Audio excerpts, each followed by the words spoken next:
Assalamualaikum warahmatullahi wabarakatuh. Baiklah, saya akan mempresentasikan tugas pertemuan 14 Manajemen Sumber Daya Manusia Sektor Publik dengan dosen Yulia Nusilina, FIP, MAP. Sebelumnya, perkenalkan nama saya Dina Munawwarah dengan NIM 20042092, Prodi Ilmu Administrasi Negara, Fakultas Ilmu Sosial, Universitas Negeri Padang.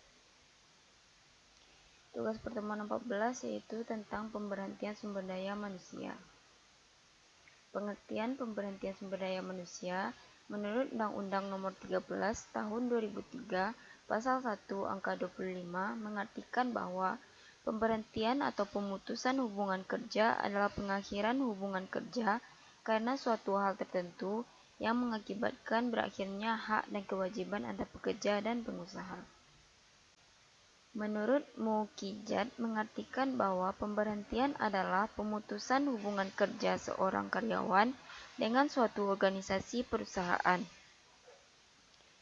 Pemberhentian yang berdasarkan pada Undang-Undang 12 Tahun 1964 KUHP harus berperi kemanusiaan dan menghargai pengabdian yang diberikannya kepada perusahaan, misalnya memberikan uang pensiun atau pesangon.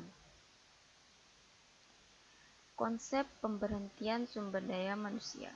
Menurut para ahli, fungsi manajemen operasional meliputi yang pertama, perencanaan tenaga kerja, yang kedua, pengembangan tenaga kerja, yang ketiga, penilaian prestasi kerja, yang keempat, pemberian kompensasi, yang kelima, pemeliharaan tenaga kerja, yang keenam, pemberhentian. Alasan pemberhentian sumber daya manusia. Yang pertama, undang-undang. Perusahaan dapat melakukan pemberhentian berdasarkan undang-undang yang berlaku. Yang kedua, keinginan perusahaan.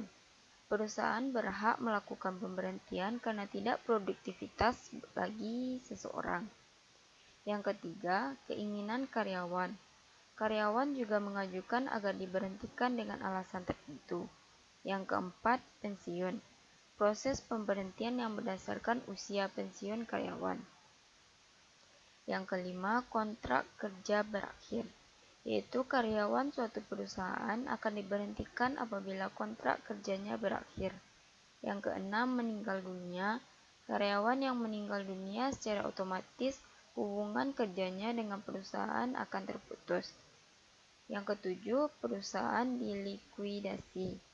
Dengan keadaan perusahaan dilikuidasi, harus melakukan pemberhentian sumber daya manusia.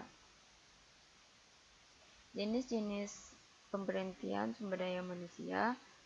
Yang pertama yaitu PHK oleh majikan atau pengusaha. Pemutusan hubungan kerja oleh majikan ini paling sering membawa dampak negatif, khususnya terhadap buruh dan keluarganya dalam mempertahankan kelangsungan hidupnya. Lalu PHK oleh pekerja atau buruh. Pihak buruh dapat saja memutuskan hubungan kerjanya dengan persetujuan pihak majikan pada setiap saat yang dikehendakinya. Bahkan buruh juga berhak memutuskan hubungan kerja secara sepihak tanpa persetujuan majikan. Selanjutnya, PHK demi hukum.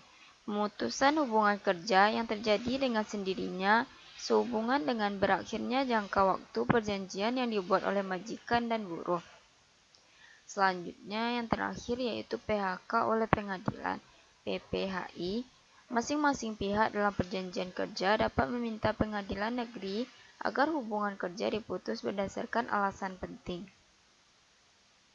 Selanjutnya sebab-sebab pemberhentian sumber daya manusia, yaitu dapat berupa tenaga kerja tidak mampu mengerjakan pekerjaannya lagi, lalu perilaku dan kedisiplinannya kurang baik, lalu melanggar peraturan dan tata tertib perusahaan, lalu tidak dapat bekerja sama dan menyebabkan konflik dengan karyawan lainnya. Yang terakhir, melakukan tindakan amoral dalam perusahaan. Sekian tugas pertemuan 14 dari saya. Kalau ada kata-kata yang salah atau kurang, saya mohon maaf. Assalamualaikum warahmatullahi wabarakatuh.